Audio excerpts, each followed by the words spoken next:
You ever feel like it's one of those weeks where everything feels like we're putting out fires? We got all these urgent things we think are urgent, but are kind of not. I mean, like every week, it feels Yeah, like there's something up emergency wise happening that probably could have been avoided in some way. exactly. You start the day thinking, okay, I'm finally going to get to this project I've been putting off. And then all of a sudden, someone emails you, something breaks, like software hiccups, or a client needs something according to them, like right now. And then suddenly your whole day is gone. The wild part is half of this, I feel like, while it may feel urgent, and I would never want to like downplay someone's stress or anxiety, Hmm. but most of the time it's not urgent. It's just maybe even shocking or surprising, like, oh crap, this happened. What do I do when all we need to do is take like a pause, breathe, and reassess? Yes. That's what we're diving into today, how we accidentally keep ourselves stuck in this crisis mode, and how do we actually break the cycle? Because sometimes, like I was hinting at, like we're the ones creating the chaos in our own minds, and we're trying to escape it. When if we were to take that pause, realize like, and maybe it's not an emergency, and it's important, but it's not put out a massive fire. Exactly. Well, we're so glad that you are tuning in today. Before we get into today's topic, don't forget to subscribe so you never miss an episode. Because we've got new conversations every week designed to help you build a business that works for you and not one that burns you out on a weekly basis.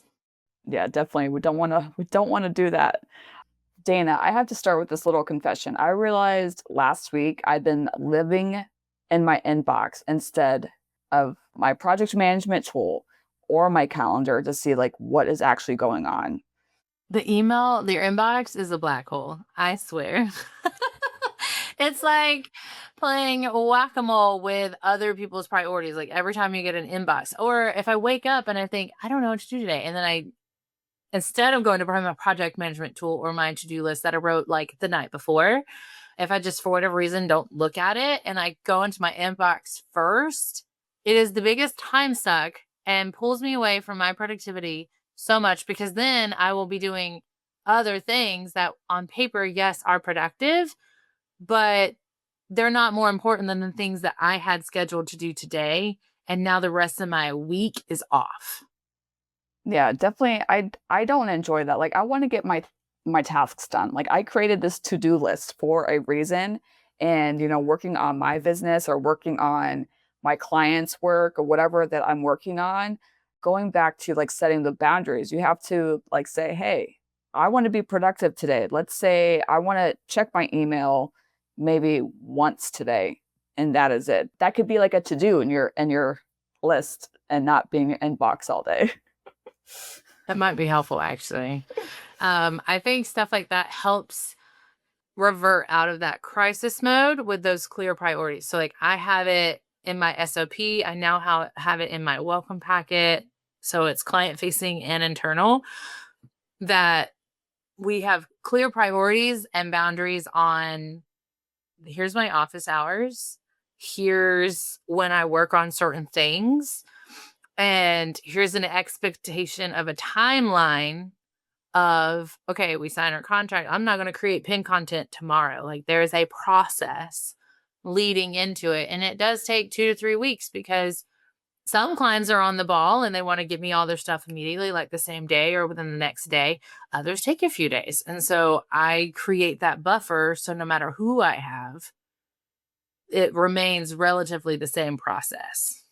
Exactly. Those buffers, you definitely need those. And I started to realize that, like, okay, so depending on what I'm working on is probably dependent on when I do X, Y, or Z, like checking your email. Okay. So, like, if I'm working on podcast operations and somebody's having to send me files, I need to be in my inbox. But knowing that, okay, maybe this is not happening today, I don't really necessarily need to do this. So trying to figure out like where you want to set your priorities. Like how do you determine what is urgent and what is not. We got to figure out the difference, because once you know that difference, things can change. Yes. So urgent is what screams the loudest. Important is what actually moves the needle in your business forward. So urgent things are going to demand your attention right now. It's something that cannot be put off. Important things build your business long term, like setting up your systems, those workflows, those standard operating procedures or playbooks, if that's what you call them, the nurturing client relationships, creating content that compounds. And most of us get stuck putting out what feels like a fire, never realizing we're the ones lighting them. Oh yeah, I mean, if you really think about a fire is supposed to keep you warm and cozy, not like you know, oh no, like I got to put out this fire because this is urgent. I mean, yeah. So we say yes to every last minute request, or we don't plan ahead, or we avoid the hard decisions, and that's what makes things feel urgent. Because like you said, Dana, like you're not creating the systems to making sure that the workflows are set up, because if you plan ahead, putting out those fires should be non-existent in a sense. And that is speaking like to my planner heart. Like not planning ahead makes everything urgent because you have no idea what's going on. You don't know where anything is. I used to do that all the time. I won't even lie. I used to do it all the time, especially when I was trying to prove that I could handle it. And I still have those issues today. And thankfully, I have a community that like helps me step outside of myself. But saying yes to everything or just living in my inbox and not taking the time to write down how to do a process, how to onboard a client the same way every single time, it actually kept me from doing the important work. And my laptop, literally, like I've mentioned before, has been an extension of my arm. And going into a co-working space, the more networking calls I do, I see that it's such a common issue. And it feels or it's masked like, oh, I want to be helpful and I want to be responsive to my clients and show them I care, but that's not sustainable. And anyone who expects you to drop everything at the drop of a hat because something they couldn't log into a platform or something, it's not sustainable. Like, not at all. Exactly. And I think this is another thing that would help as well when it comes to trying to figure out like what's urgent versus not, and getting out of the crisis mode, is delegation. Because I know a lot of the times, as solo business owners, we're doing everything, we're wearing all the hats, we're not asking for help and all of the things. But what I've started to realize since the beginning of time when I started working is that you have certain roles in a business in whatever industry that you're in. And somebody is laying that foundation, somebody is like client facing. And again, there's so many aspects to your business, all the roles. And it's so funny. I said this the other day to somebody, one of my clients, and I said, yeah, I'll do the grunt work.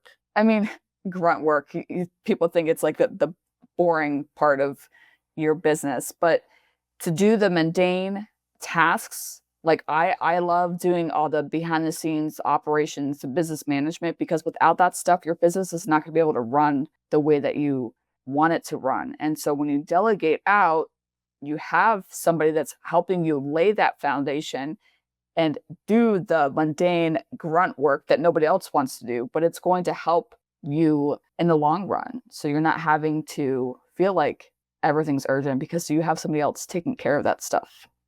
I think it allows you to step into the more leadership role that many of us envision when we start the business and we're so excited, and allows us to stop reacting so much. And so, yeah, it's a very freeing moment to like, oh my gosh, I don't have to react to every single thing. Like, it doesn't have to bother me. So, let's dive into a few things that have helped us stay out of this crisis mode, however long it lasts. So, the first one is the Eisenhower matrix. If you've ever used this, it's basically a fancy way of saying separate what's urgent from what's important. You make 4 boxes, urgent and important. You're going to handle it right now. Important, but not urgent. You can schedule it on your calendar or in your project management tool to handle later. This is quite literally my favorite thing to do. Then there's urgent, but not important, which means you can delegate it to someone else on your team. You can maybe figure out how to automate this process so you never have to do it again. Manually at least. And then there's lastly, not urgent and not important. You just delete it. If it's not serving you, your business, your family, your life, your season, either put it in a Google Doc to look at the next time you're brainstorming upcoming quarters, or delete it altogether and completely take it out of your brain space. Like I said, I try to live in box number 2 because I have found that's where long-term growth happens.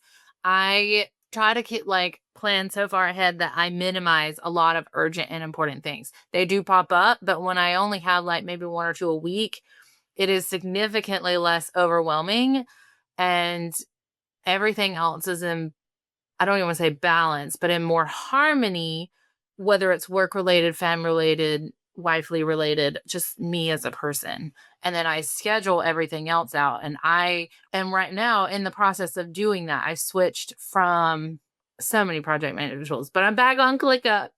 And I'm building that out into a process because what the workflows and the project management templates that I had created for my business were all designed for operations management, virtual assisting, admin. And while some things kind of related to what I'm doing now as a Pinterest manager, it wasn't exact, and I couldn't just carbon copy it over and make it work. So I had to take over the summer a big step back, which was kind of scary, but start scheduling out time to build important but non-urgent things out so that as I got new clients, as I started to grow, the foundation was already set in a way that I could more easily turnkey over training manuals, recording how I'm going to do it, and it wasn't as stressful, or it won't be as stressful. Another strategy that definitely helps is building out buffer days, or even a buffer hours. So what I mean by this, because for the longest time, I kept scheduling meetings at 8:30 in the morning. So I would drop the kids off at school and then get home and rush to my 8:30 in the morning. And I did not like that. And then I was like, how can I fix this? And knowing that I am in control. So I was able to say, okay, I'm going to start my meetings at 10 o'clock. And when you have meetings, and I've noticed this time and time again, working in corporate, working for myself, is that back to back anything can lead to burnout and feel like you're going to pull your hair out. Because so let's say that you're on a call for an hour and then you literally have a call right after that. You have no buffer. You want to get up and get a snack, use the bathroom, go outside, get some fresh air. But building buffers is going to help your sanity, especially you can do that with your whole schedule for the whole week. Okay, I'm going to block out this time for these tasks, and then I'm going to block out this time for me not to do anything. So you don't want to have to feel like your day has to be packed, because it doesn't. It's not necessarily having to do less, but it's going to help you create the plan, maybe catch up on some things and breathe so that you're not feeling like you're constantly doing things. I think buffers for me allowed me to have the fun again in my business, if that makes sense. I did have to learn the hard way. Like you said, 8:30 meetings. I was trying to have 4 or 5 meetings in a day. And I was like, well, I like talking to people. That's great. That is not great for me. It was hard for me to go from talking to people mode, which does require a lot of energy, to client work mode, which also requires a lot of energy, but it's a different type of focus. So bouncing between the two was very difficult. And then by the end of the day, I was so drained. I didn't even want to talk to anybody. I didn't want to interact with anybody. I mean, I hung out with my kids, but I was just like, can we just sit on the couch and hang out? Not let's go to the park and play. And I have very active children. So that was not an option for them. And that's fine. So buffers became I wouldn't necessarily give me a whole day, but I have pockets of buffer time now that allow me that internal maintenance, to check in with myself, not think about something specific. Like most of my creative ideas for this podcast, my business, or anything else that I'm doing have always come in those buffer moments where I'm just like walking around, doing nothing, letting my Mhm. brain just wander. Another strategy, another big shift was redefining responsiveness. So realizing that I was being responsive doesn't mean I need to respond immediately. Like when I tell you my phone buzzes every like 10 seconds, it genuinely buzzes every 10 seconds. And my Oh, husband no doesn't even want to thanks. hold my phone anymore. Like he put it in his pocket. I don't know what we were doing, but he was like, "Hey, I'll hold your phone for you." And he put it in his pocket. He was like, "Take this back." Because it was constantly going off because I was trying to be available 24/7 and dependable, whether that was a potential client or networking, like referral partner, and responding to their message on social media, to responding to emails, working on a client task. Like I had to start telling people, not just telling, but living it. I will respond within 24 hours. And no one freaked out. Hallelujah. But setting that boundary has felt like more of a form of leadership because I'm able to, one, essentially stand up for myself like, hey, I'm allowed to have a break. I'm allowed to. It's like a wedding planner. Everyone expects the wedding planner on the day of an event to like go, go, go from the time she Mhm. shows up to the time everyone's gone. And I'm like, that's us unsustainable. It was built into my contract. I am allowed to take one, I'm required a meal, and two, I'm allowed to eat my meal sitting down. Like that was a boundary that I had to like really set. And you'd be amazed how many couples like just don't even think about that. That's a whole nother episode topic. But those boundaries allow you to stay in that leadership role because you're not responding at the drop of a hat. I don't like living like that. And when I ask a question to my husband or to my kids or someone at the co-working space, I don't expect them to like answer as before I even close my mouth, like that urgent, that responsive. Like I allow them time to think and to hear what I said to actually understand and respond, not to hear and react. If I'm going to do that to someone in person, I need to also do that by inbox. Don't you realize that, like, when you're saying, like, setting those boundaries, don't expect somebody to say something right as you're not even done. You need to process some like, everybody's brain works differently, and maybe they're, processing what you said. And I've seen this happen where people are like, "Wait a minute, you're not gonna respond? I just said something to you." But no, like, allow that time. And I remember when maybe my first year of business, I was on my phone responding to my clients all the time, email, Slack. I'm like, this is not healthy. And then if you don't set that tone, they're going to take advantage of that. Like you are in control. So I'm not going to respond to your text until tomorrow because it's 6 o'clock at night right now. Like, no, I'm not doing that.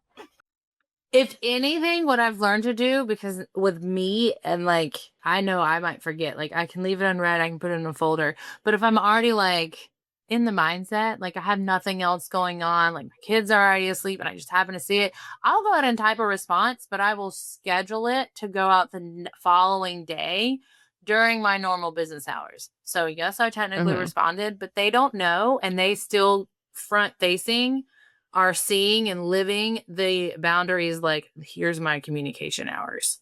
Hey, I saw your email last night, even though I'm typing it right now. Blah, blah, blah. Here's my answer. But I get to send it during a time so it just re-solidifies this is how we communicate. This is how I Hmm. do my best work. And this is what you hired me to do. So all right.